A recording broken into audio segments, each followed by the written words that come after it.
Hi guys, today we will discuss how can pharmacists play an efficient role during COVID-19 outbreak.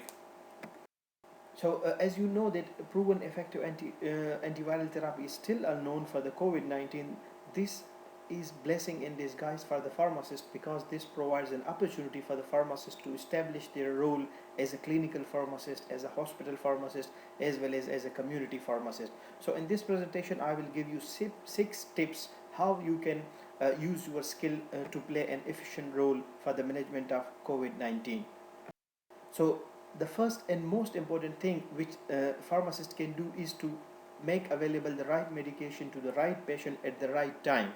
And as you already know that there is no effective antiviral therapy, but there are some potential drugs which can be used for the treatment of serious COVID-19 patients. Chloroquine and hydroxychloroquine availability should not be a big issue in countries like Pakistan and India where malaria is normally endemic. But still, you never know, there are black sheeps. And also, you should, along with availability, you should restrict its use only to inpatient, less that you are gone out of stock and then you don't have any medicine available for the patients who are admitted in the hospital and for whom only is chloroquine and hydroxychloroquine allowed to be used. Similarly, for the remdesivir, it's not available in the market and it's only compassionately used. What does compassionate mean? It means that it's not approved by the FDA or any other regulatory authority, but it can be provided for clinical studies or from patient to patient basis. So for this, you can send a request to Gilead Sciences. There is a procedure. You have to provide the name of the patient, name of the physician, reason why do you want to give it if there is no other option available to that patient. And normally it takes around 30 days to receive this drug, but I think once you do this, then it becomes easy with the passage of time. And I mean, if you receive the drug after some time, you can use it in another patient just in case if it is needed by another patient. The second important thing is that you can educate the clinicians because clinicians are heavily busy. They have to do 20 hours duty every day, and they don't have time to read each and every guideline.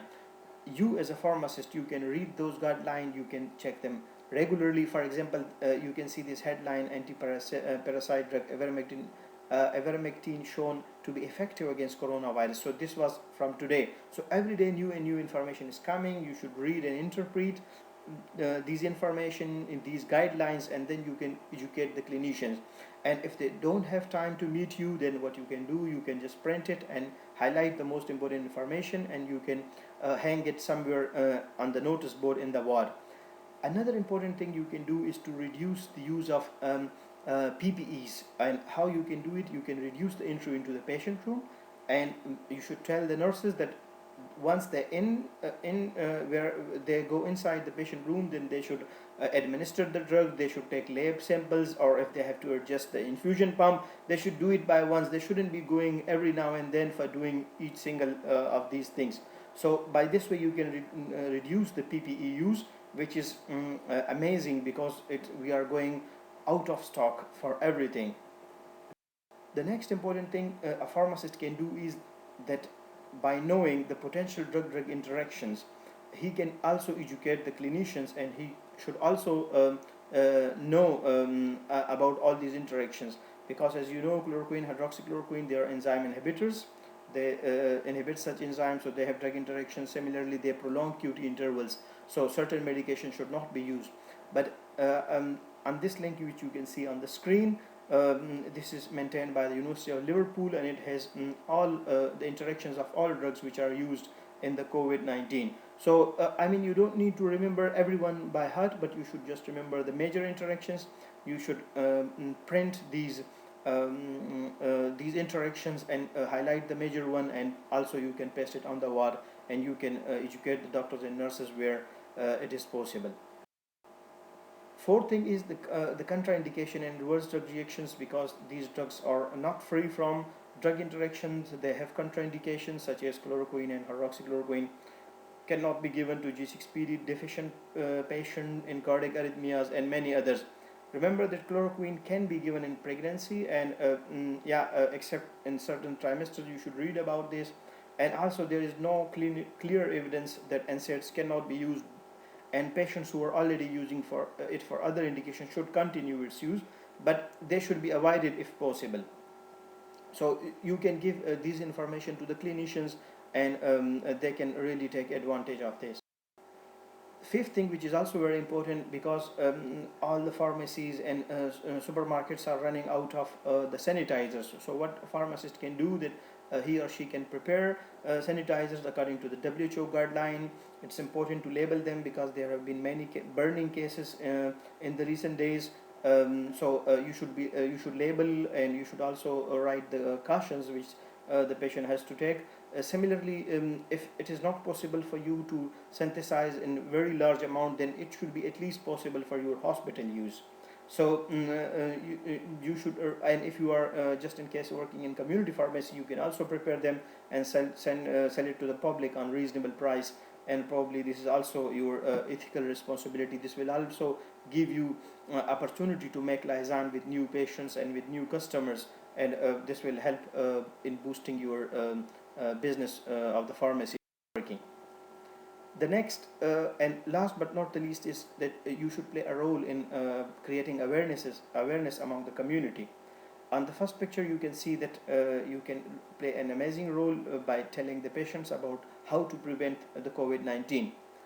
Similarly, you can also tell the patient about the signs and symptoms, and in which symptom he or she should contact the doctor or should visit the hospital.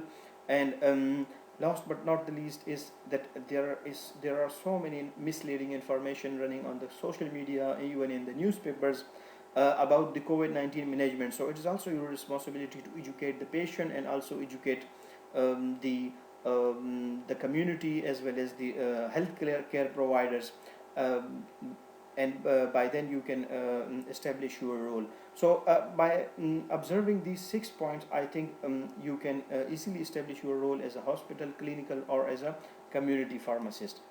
So in this last slide, I'm giving you a few interesting links which you can use. Like the first one is a paper which is published on 20th March on ACCP journal, and this is about the role of clinical pharmacists during COVID-19 pandemic. Similarly, the second one is a YouTube channel which is by the Society of Infectious Disease Pharmacists, and they have uploaded many interesting videos about the treatment options and the drugs which are used for the COVID-19. The third one is the same which I gave you before, which is maintained by University of Liverpool, about the drug-drug interaction. The fourth one is about the treatment guidelines. There are many other resources from the WHO and for the CDC, from the CDC, which you can regularly visit, and you can update your own information, as well as the clinicians and the community. So with this, I would say thanks for your patient listening, and I would request you to stay safe, because no one is safe until everyone is safe. Thank you and goodbye.